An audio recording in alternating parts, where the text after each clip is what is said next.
Well, it's a great question. In a sense, the purpose of my work is to show how trauma impacts and is fundamental as the major etiopathogenesis for future psychopathology.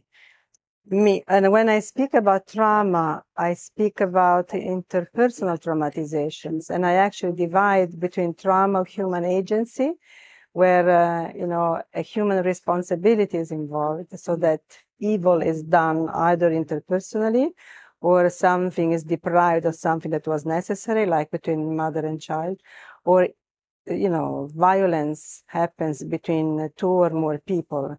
And I actually divide. I have this idea that we need to distinguish between the consequences of trauma human agency and the consequences of natural catastrophes. And the idea is that, and I take this from Giovanni Liotti, the Italian clinician and cognitivist, evolutionist. He used to say, he's dead. He says that only trauma, well, in my words, trauma human agency is my idea, but only trauma that has an interpersonal human connotation creates a vulnerability towards dissociation. So, and I see dissociation, well, for Liotti, it comes from disorganization of attachment. For me, in general, I think dissociation is what creates the structure for future deep or serious psychopathology, from borderline to psychotic. So having said this, we mean, or I think, that interpersonal violence or severe deprivation up to war, extermination, etc., is the basis of the deepest psychopathology that we might end up seeing and treating, from borderline to psychotic. So for me, trauma is the basis of the serious psychopathology. And I developed a particular interest, I have to say, if I can speak in those terms, about borderline disorders. Maybe I should also add that I trained in part, and I had several pieces of training, but the longest part, I would say, I was in train as a fellow at Otto Kernberg's Institute for 6 months, and then I went back several times. And I am and was very interested, and I'm very fond of a lot of things that Kernberg says and TFP, does in the treatment with the patients. But I was missing a part that for me is fundamental, that is the etiopathogenesis built on the trauma of human agency. So in a sense, when I wrote Borderline Bodies, it was my effort to put together, Borderline Bodies 2018, Norton. It was my way of saying to also the cognitivists who believe in trauma as a foundation, that there are psychodynamic and psychoanalytic ways of dealing with trauma in therapy that have to take trauma as the major thing. And I'm saying this especially because, psychoanalysis comes, in a sense, from Freud's ambivalence, to say the least, towards trauma. Trauma in Freud was at the beginning the seduction theory. Then he disavowed the seduction theory, and everything became, so not the real thing anymore, not real traumatization, but fantasy and conflicts. So in a sense, my work started, and this was my first book on the field, which is only in Italian. Then I add up on other things. That was my first statement, that we cannot consider trauma as a fantasy. If we really want to consider a phantasmatic idea of trauma, that is what is implanted in second or third generation. So I'm fine with the idea, excuse me, that we have phantasmatic trauma or, themes, views, ideas that are not rooted in your own reality, but that belongs to the reality of the parents or of the grandparents. So still, we need to reconstruct real traumatization and then see how they developed maybe in a phantasmatic, thematic way in second or third generation. But what I'm interested in is the reality of trauma. That is the basis of severe psychopathology.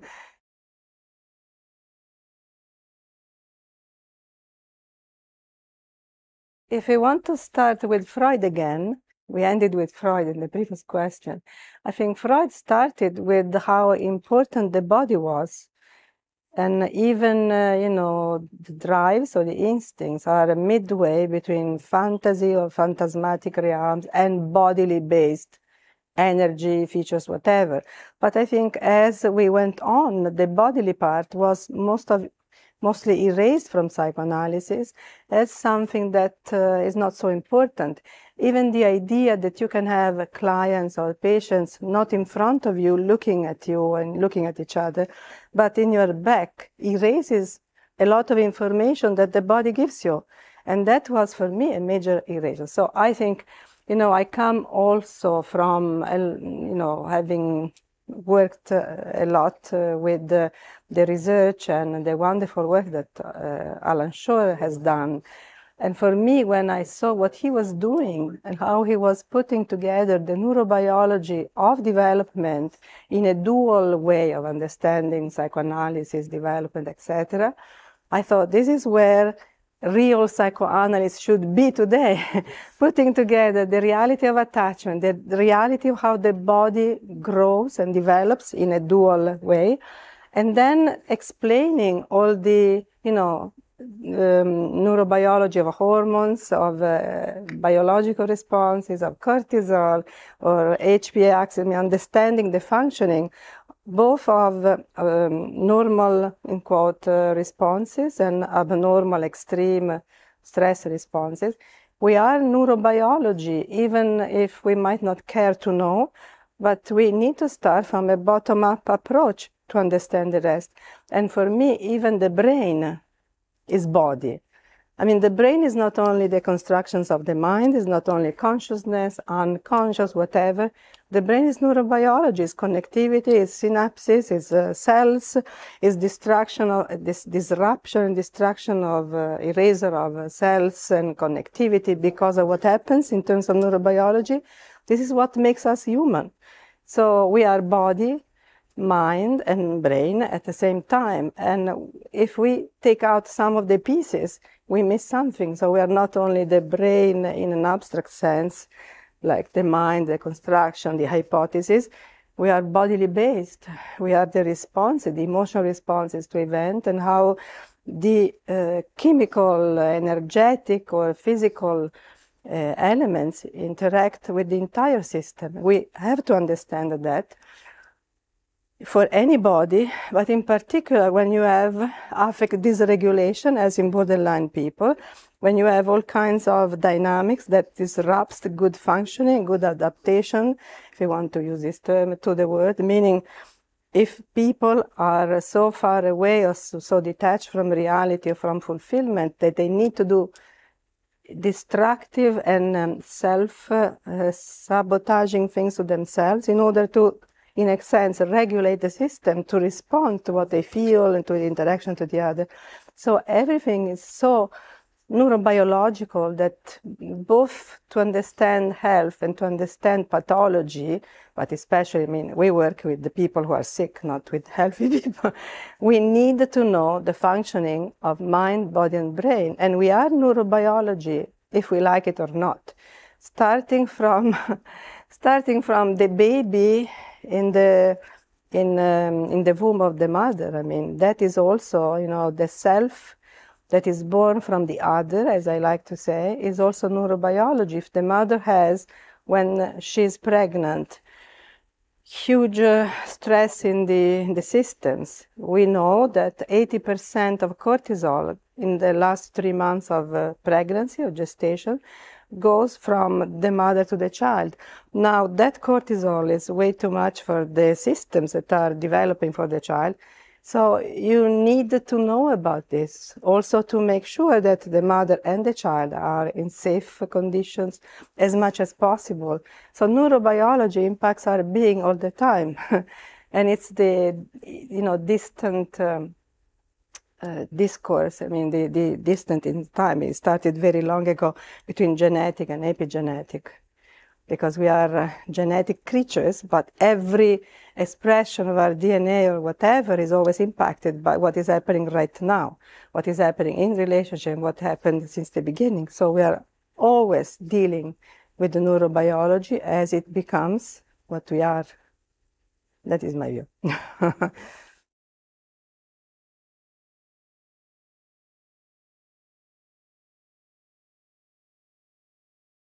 Well, again, I don't know why I want to start with Freud, which usually is not in my mind that much. But he was already thinking that we should have, or at his time, they should have had ways so that common people, lay people, could really deal with the ways of receiving from institutions, from the social work, whatever, receiving therapy and treatment. There should be something available for the normal people as a social system, probably without even paying. So I think that would be a first improvement that I see. You know, I come from a place in Italy where we have to pay out of our pocket for any psychological treatment. And so unless you can afford that, you are totally out of the system. You cannot take any treatment, any cure, any. So that is one thing that for me is important. I hope that everybody, as much as possible, everywhere in the world can have, you know, treatment is even not a good word, but the possibility of having access to whatever is necessary to improve the way they feel, the way they want to express themselves, the way they respond to life. So that is one thing that for me is very important. So it's fighting for me for a social practice and politics in which treatment is more available. In Italy, there are a few improvements in this area because we are going to have probably, you know, some figures who could work with the medical doctor. So we hope we are improving. In general, and this is what is my concern also, I think we are more and more in societies where trauma and traumatizations are so widespread and so huge. I mean, I would have never thought even 2 years ago that I could be so close to a place where people are killed in a war on, you know, on this earth, on this territory. Europe is this. And, but, you know, that is one thing. I think traumatization like refugees and all kinds of genocides happening all over the places, and the impact of global warming, so affecting the poverty of the people, the populations, refugees moving because of the, I mean, this creates a huge impact on people's lives, and people coming from other places where life has become difficult or dangerous. You know, they might have been dissociated, they might have been, you know, experiencing death, deprivation, loss. You know, they come from destroyed territories. And that is going to impact not only them as parents, as families, or anything, but also the children they bring with them. And if we know something about attachment, you know, how are they going to, in quote, going back to neurobiology, regulate the systems of the children they are carrying with them, if they are so in need of their own regulation, etc., if you want to speak in those terms. So we are going to need more and more help for society, more and more help for generations. The cycle of violence and destruction is always a cycle that becomes intergenerational cycle. So there is no way you can help one child or one generation if you don't intervene on the parents, if you don't start a work on the parents that then become the work on the second generation and the third generation. So it's all interconnected. We are, for good or bad, interconnected. So the sooner we start repairing a cycle of traumatic developments and traumatic effects, the better. So I think the COVID years has taught us a lot about the necessity of this kind of intervention in society. I know in the last couple of years, many more people have asked for support and help and therapy in Italy. You know, like, I would say 50% of the people who would have never thought of asking for therapy are just asking So there is a lot of work for psychologists and psychotherapists in Italy in this moment, but I think it's a generally spread kind of phenomenon. We touched on areas and issues of desperation, loneliness, solitude, loss, fear, abandonment, that people just, it's like putting the spot, you say that, onto yourself. So how are you going to coming out from that? So I think this is to say, to answer your question in a brief sentence, I think we are going to be more and more in need of people who understand, feel, and are ready to treat, especially trauma, personality disorders. I want to make clear that I don't see personality disorder connected to, war, extermination, other things, but I'm seeing that as an effect in the long run, because those parents, those mothers and those fathers being severely deprived, affected, etc., might not be in the situation in which they can take care of the children the best possible way. So the second and the third generation might have these, problems with attachment and problem with their own systems of regulation, and therefore personality disorder, maybe. But this means we have a lot of work to do. And I think we need a lot of attunement to the suffering of the world. We need a lot of also attunement with our own body. I speak about embodied witnessing as the formula for what I think is necessary. Socially, I think I can describe it as the testimonial practices that some people wrote about. I think we need testimonial communities in a sense. Even psychotherapy should be testimonial communities, meaning resonating with the need of the people who have gone through terrible things, because that is the starting point. And I think we need to be trained in a very sensitive way, in a special, we need to remember the body. When I speak about embodied witnessing, it's not a theory. It comes from a bottom-up approach where you resonate. Could be also right brain to right brain, as Alan Shaw says, but it's a lot of attunement and continually empathically resonating with the other for the parts that are missing in the story of the other, that come through alive only if you have a witness who is resonating with you, with the person to a full extent. This is what I take from Dori Laub, a survivor of the Holocaust, that unless you have a witness who's really committed, who's really empathic, bodily also ethically empathic, the other person, the person who has suffered from erasure, from dissociation, from deprivation, cannot speak. His body or her body or their body do not come through to the fullest.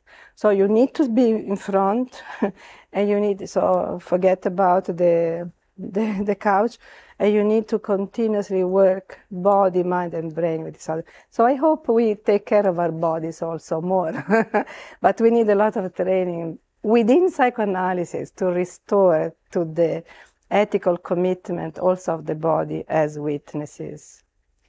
And I guess I will leave it there.